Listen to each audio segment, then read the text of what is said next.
পোলা পাইতে এমনি না শুননা বুড়ি, আরো যদি ঢোলের বাড়ি পায় অবস্থা কি হবে কিছু বুঝেননি?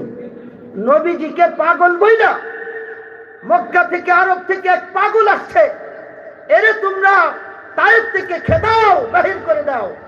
এই যে শুরু হইল রসুলের উপর পাথর নিক্ষেপ, পাগল রসুল যেখানে যায় দাওয়াত নিয়া, এরা কথা বলতে দেয় না, পাগল পাগল বলে হাততালি দেয়, চিল্লায়।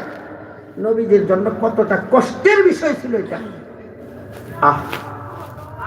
অথচ আল্লাহর পয়গম্বর ছিলেন গোটা পৃথিবীর ভিতরে সবচেয়ে বড় জ্ঞানী এবং শিক্ষিত, ঠিক না ঠিক বলেন?